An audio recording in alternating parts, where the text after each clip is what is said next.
Hi, I'm Danny Vieira from Modern Manna Ministries, and I have a very special interview that I'm going to do today with a woman who came to Bella Vita Lifestyle Center with her husband. Her name is June Rick.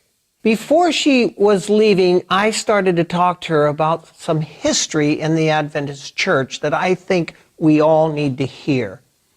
Now, I want to read to you first from the scriptures a warning from Paul to the church. And this is in Acts chapter 20, verse 29. It says, "For I know this, that after my departure, grievous wolves will come in among you, not sparing the flock."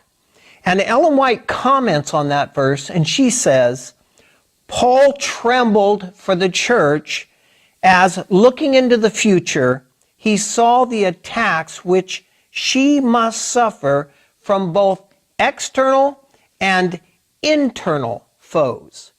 With solemn earnestness, he bade his brethren guard diligently their sacred trust. I know that in the scriptures, we can learn from the stories of the past. I'll never forget when we sat and talked that evening about church history, and you started to share some things with me that I have never heard before. But this has to do with conversations that you had with the late Dr. Wilkinson? That's right. Now, who was Dr. Wilkinson? I went to Tacoma Park, Maryland to join the nursing program. So from about 1954 to 1958, my husband and I were in Tacoma Park while I went through the nursing program. My husband had heard of B.G. Wilkinson, and he started taking me on my days off to Dr. Wilkinson, who was a man in his 80s at that time. And it was the most thrilling thing to sit at this man's feet because he opened up all of the early history of the Adventist church.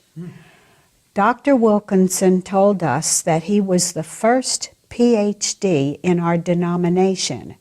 He had, I guess in his 20s or late teens, found the Adventist message and he ran with it. He went on, got his PhD, and he was hired at Battle Creek College to be professor of, I believe it was history, Greek, and Hebrew. And this was at age 25. Wow. He was a very brilliant young man. As he worked there, of course, Ellen White was also in the Battle Creek area, and Dr. Kellogg, and we had a printing house there, a large church beside the college. Dr. Wilkinson spoke 8 different languages fluently. He was a brilliant man.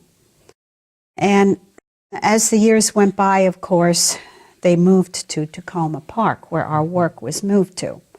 He told us about the Battle Creek fires.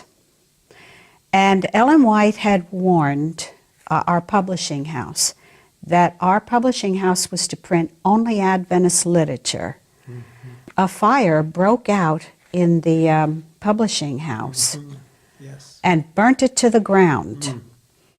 Ellen White, what later came out was that the night of the fire, the publishers had on their desk a book, a spiritualistic book that we were going to print.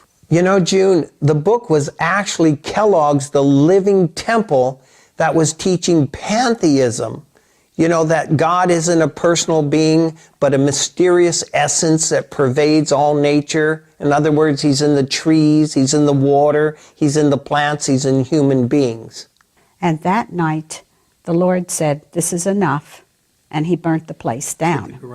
Burnt it down. When I think of those judgments of God, you know, the first one actually was February 18th, 1902, which was the largest and the best-known Adventist institution, Battle Creek Sanitarium.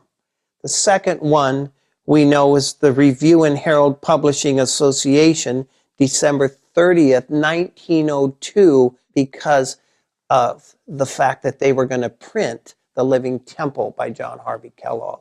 Wilkinson told us again that the firemen, when they would hear to call in Battle Creek, they would say, "Oh, we can't put them out. Those are Adventist fires." Wow.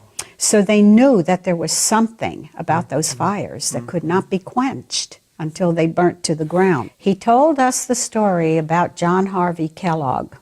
He said that presidents, congressmen, people high up in Washington, D.C., came for healing.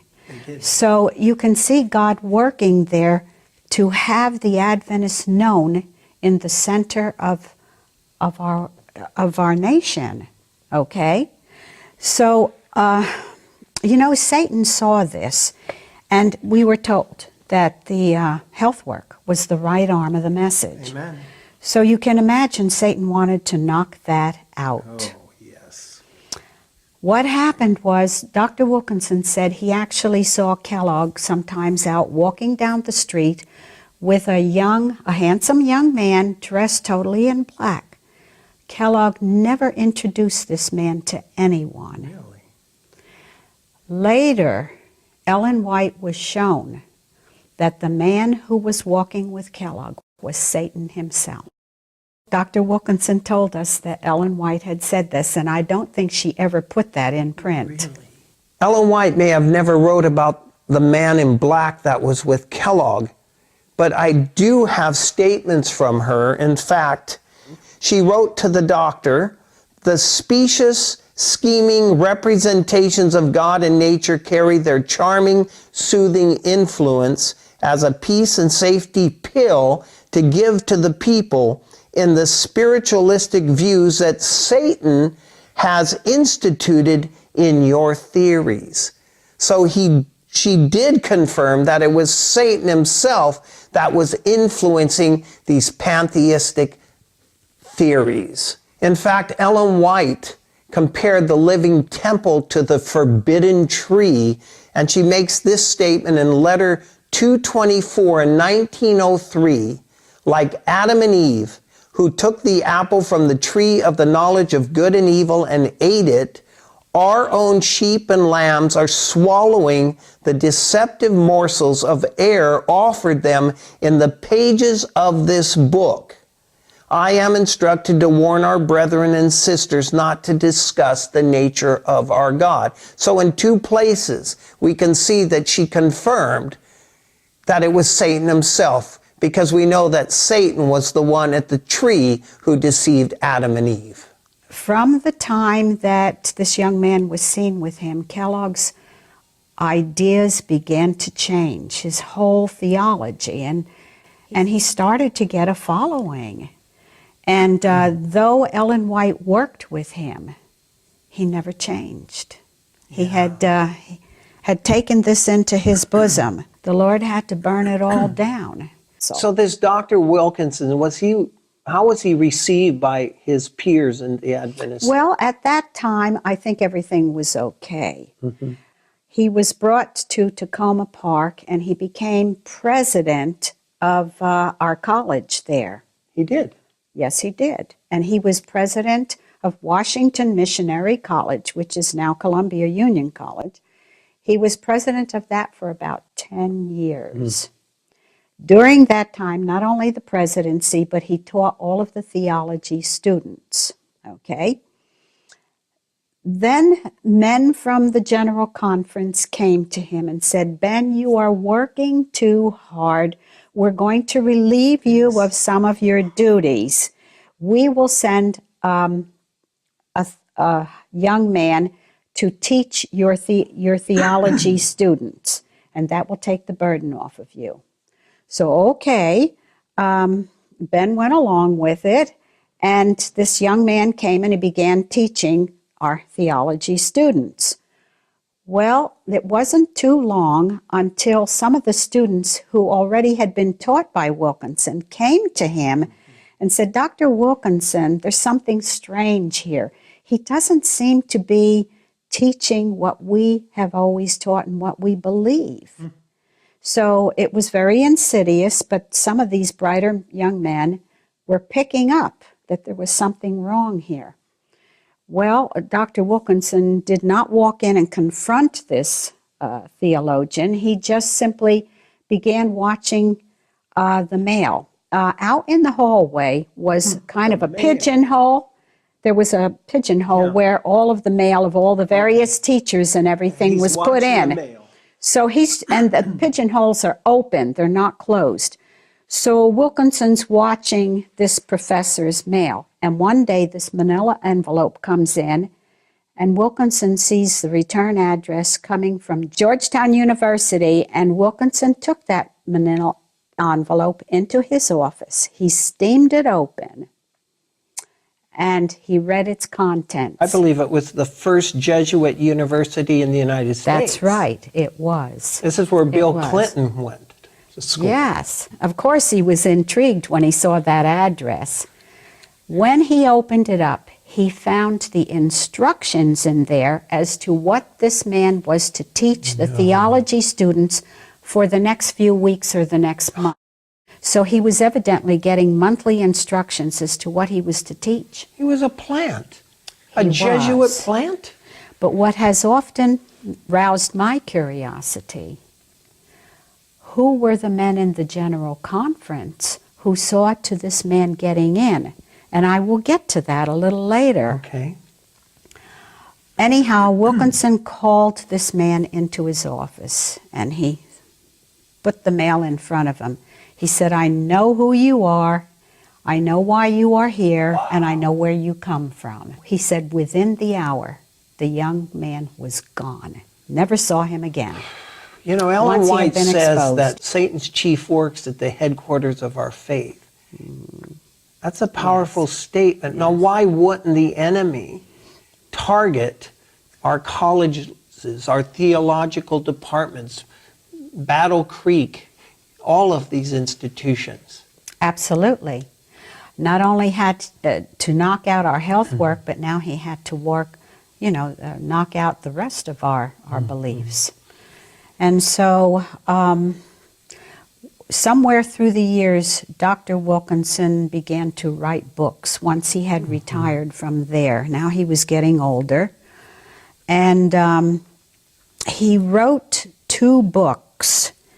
He wrote our authorized Bible, Vindicated. I read about that on Wikipedia a little bit, that he was exposing changes or omissions in other versions of the Bible. Well, at the time that we knew him, he was thundering out about the Revised Standard Version. That was one of the early versions that was coming in. And he told us, he said, these versions are going to destroy our faith. Adventism. Yes. He said that he believed that the versions were made to get at God's church and wipe us out, as well as the rest of the Christian world, to just change their theology. And so my husband would take Dr. Wilkinson to his speaking appointments. He would? Yes, and I often got to sit in the audiences and listen to him. And I remember him holding up the Revised Standard Version. And he said, I would only take this thing into the pulpit to expose it. Wow, pretty pointed. He was very pointed in what he said, but he was warning our people. And of course, there were people in our denomination getting very upset with him. And Wilkinson became a target. He had a close friend who came to him one night and said, Ben, they're going to put you on trial tomorrow morning over that book. They weren't even going to warn Wilkinson that he was to come before some of the leading men.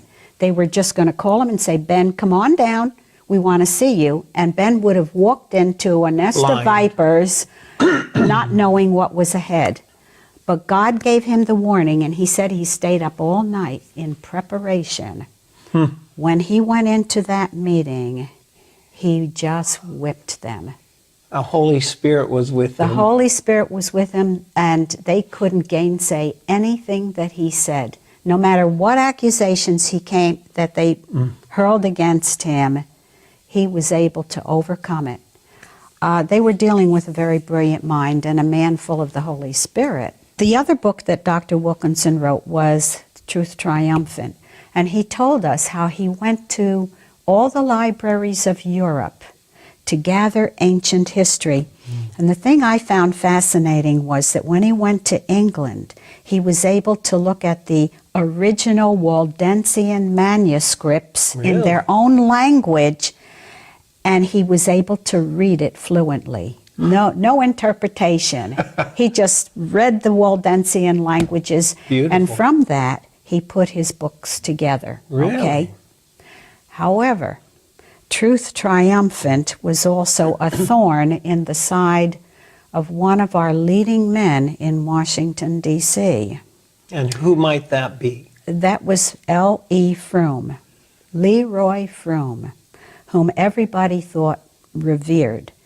And Dr. Wilkinson told us that from Leroy Froome, he ordered, because Wilkinson was going to have a second edition printed, Froome called the printing house, told them to destroy the plates. You must be kidding. No. And We said, got more to say about Leroy Froome here in a minute, too, yes, we don't do. Leroy Froome ordered those plates destroyed, and we said to Dr. Wilkinson, well, why don't you get the plates done again? And he said, I don't have the money. He was way up in his 80s then. He said, I just don't have the money. So if anyone has that book, consider it a treasure. I mean, you're looking at something that the Roman Church wanted to destroy, okay? Because it gave the true history of the early churches and the Waldensians and what they went through at the hands of Rome. Powerful. But anyhow, moving on to Leroy Froome. Yeah, this was some of the most interesting information you shared with me, because as you share this, I'll tell a little bit how God also led me to expose some of Rome's agents in our denomination. Right. Well, Leroy Froome hated Dr. Wilkinson, and he would call Dr. Wilkinson up on his birthday every year, and he would say, Ben, are you still alive? He just hated him so much he was waiting for the man to die. It's pathetic. Dr. Wilkinson told us who the early Catholic fathers were and how they destroyed, truth. And so we knew the names of these Catholic fathers.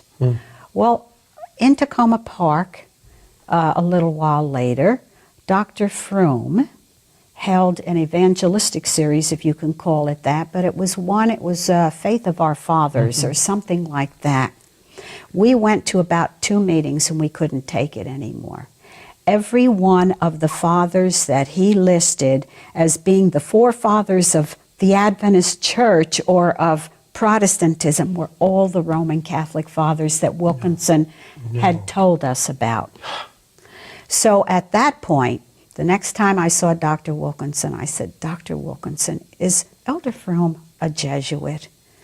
Wow. Dr. Wilkinson wouldn't answer it, but I could see from the look on his face that there were big questions because of the way this man had fought him. And we also had the book Questions on Doctrine. That's what I want to talk about here. Questions on Doctrine written, and there were 3 men. Dr. Wilkinson, one day we came to his house and he was pacing up and down and he had a manuscript in his hand. And he said, this is a book they're getting ready to print. He said, this book is pointing a dagger at the Adventist heart. That presented us more in favor to the evangelical world. That's right. That we didn't look as peculiar now on the nature of Christ and other pivotal doctrines of the Adventist Church. That's right. So Wilkinson was very upset about that, but there was nothing he could do about it.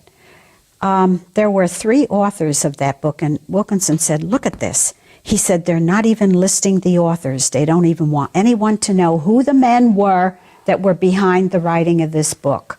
One of them was Froome. And the other 2, June, were Walter E. Reed and Roy Allen Anderson. all three of these men were the most prominent up in the General Conference. Really? Yes. I don't see Leroy Froome's name in here. I have a copy of Questions on Doctrines, and it was published in 1957. But inside the book, it says that it was prepared by a representative group of Seventh-day Adventist leaders, Bible teachers, and editors. These were the things that were going on in Tacoma Park while we were there. Wickedness in high places. Wickedness in high places. 30 years later, we were living up in Oregon at the time, and at a church potluck, we met a lady that was just there for the day. She was an Adventist lady. I don't know if she was visiting relatives or what she was doing.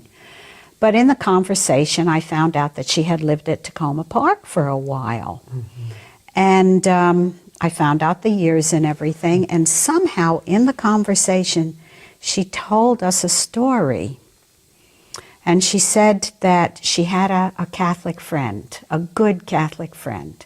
And one day she said to her, I want to introduce you to vegetarian diet. So she took her to the sanitarium hospital where we had a lovely, dining room. And many visitors would come in. And so she took her there, and they were eating their food. And in walked Elder Froome and another General Conference man with him.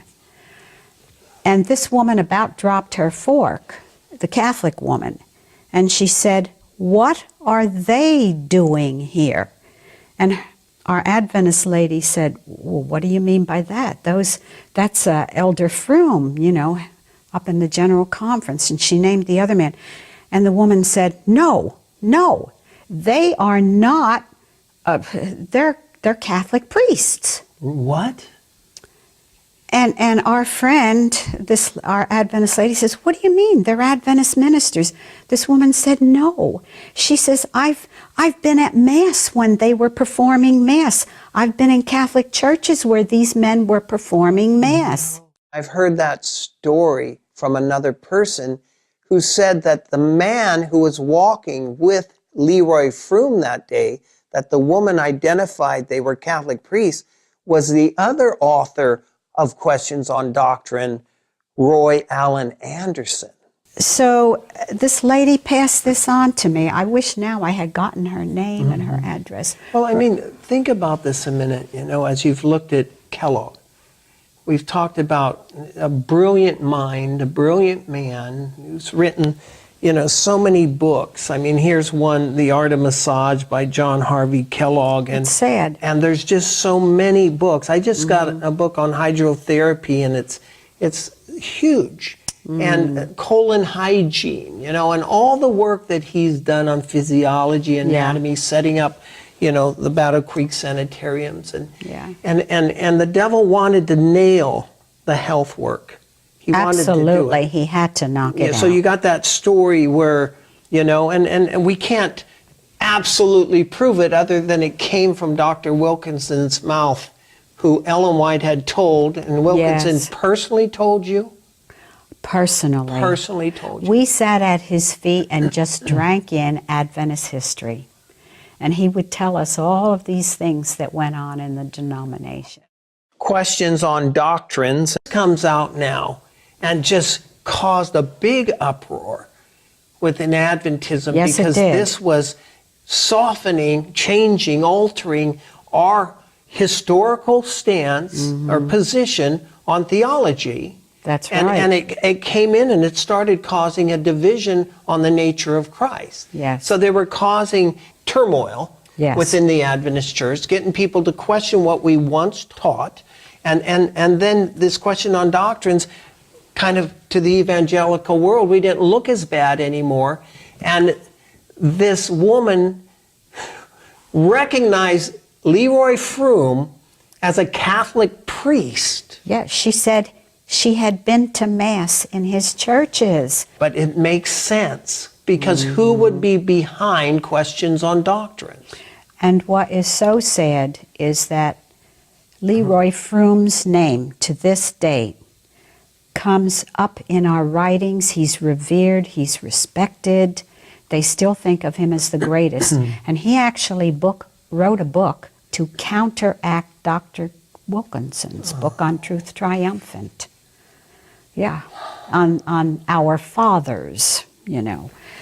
While in Tacoma Park, it seemed like just my husband and I would visit Dr. Wilkinson.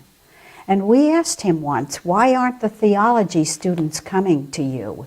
And he said, because they have been warned away from me, that I'm a quack, that, you know, that there's something wrong with, I don't know what they told him. But the thing was, we then got curious and we started talking to theology students, and they would all say, oh, B.G. Wilkinson, we will have nothing to do with that old quack, you know? And so they made sure that our theology students were so poisoned against him that they wouldn't go near him. Isn't that something? Yes, and who are they?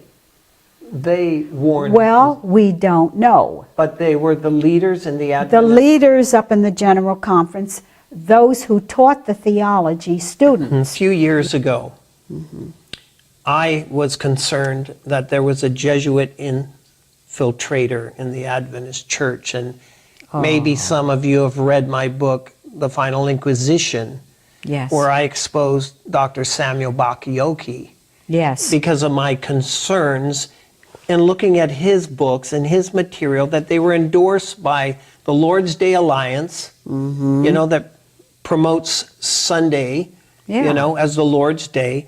They were endorsed by the Society of Jesus, SJ, which was the Jesuits. When you look at what he was teaching in the end, changing and altering our prophecies, you know, 538 to 1798, taking the eyes off Rome onto the Muslims. And here he's bringing all this stuff in, and he gets he went to the Gregoriana. The Gregoriana Jesuit school in Rome, Italy, and he's recognized and honored by the Pope for his work, for his book From Sabbath to Sunday, which I stayed up all night like Wilkinson, preparing for them to come against Truth Triumphant. I stayed up all night reading From Sabbath to Sunday, and I confronted Dr. Bakioki personally in the Galt Seventh-day Adventist Church. And I told him I'd been up all night from all night long reading his book From Sabbath to Sunday, and I found nowhere that when you referred to Revelation 1:10, I was in the Spirit on the Lord's Day. I don't see where you're referring to this Lord's Day as the Sabbath. And the church went silent, and there were 200 people there. And he said, very good observation, young man. It doesn't.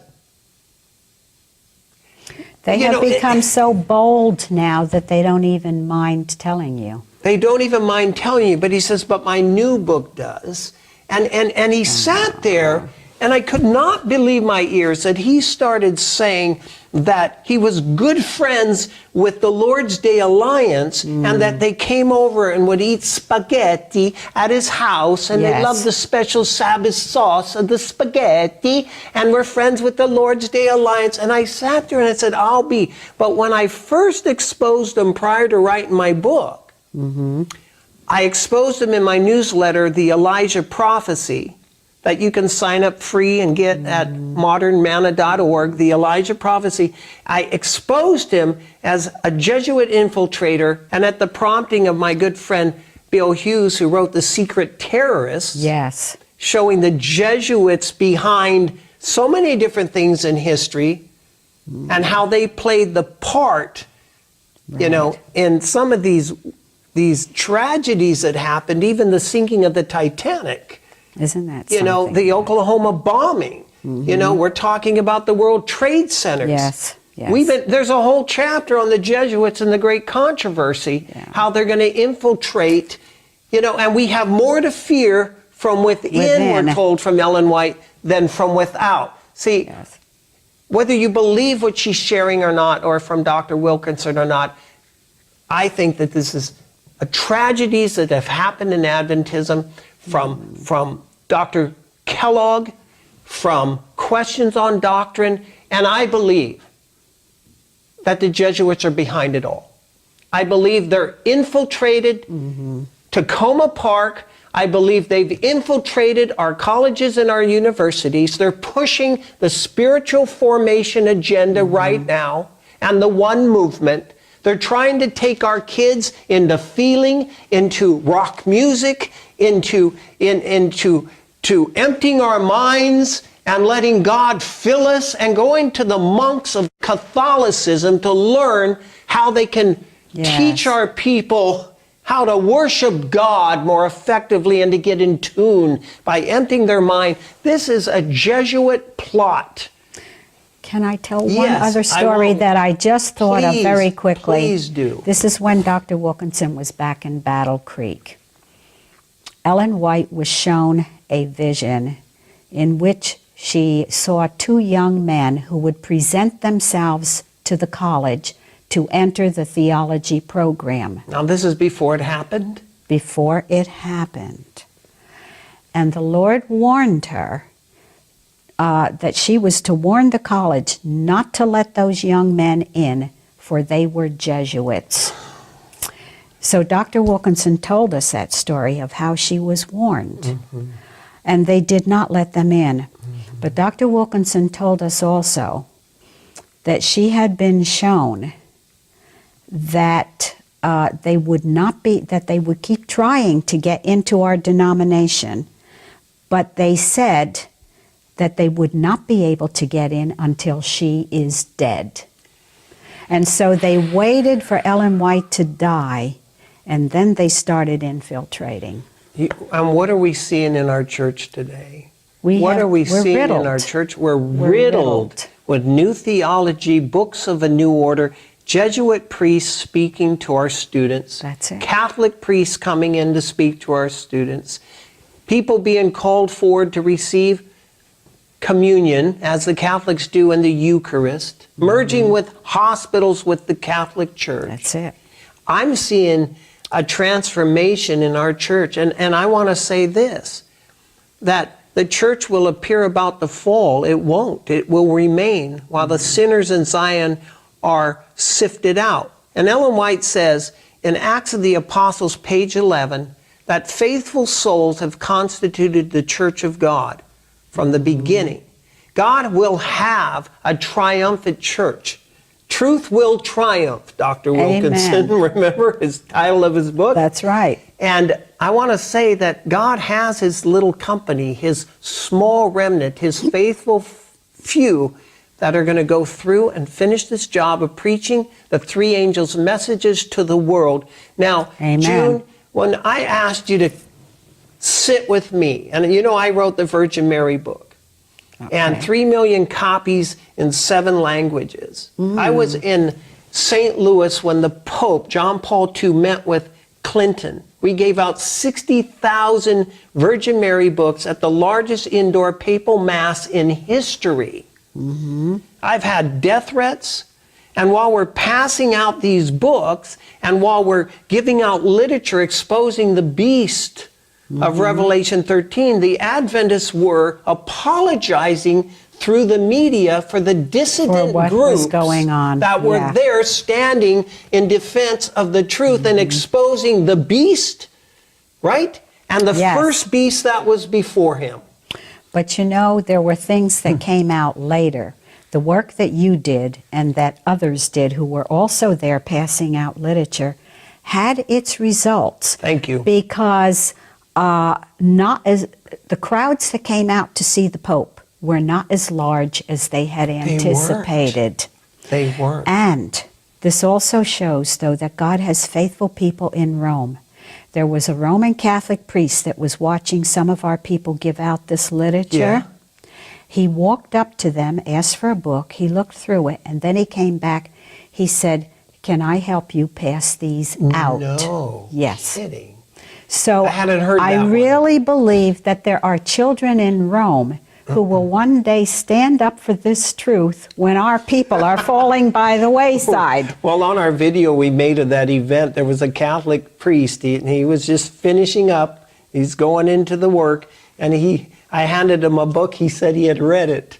And I said, well, Yes. praise God. His name was Luke. I said, praise God. I pray that he brings those seeds to fruition and you'll be standing on the right side. Yes. Now, when I asked you to do this, you said to me, you had some reservation. Tell us why. I did. I had some reservations because through the years, I have known of people who have actually been murdered for their faith.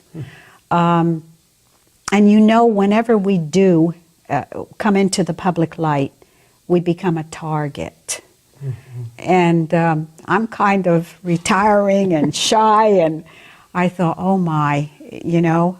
But then I realized that people needed to know some Praise of God. these things. Praise God. And God is in control.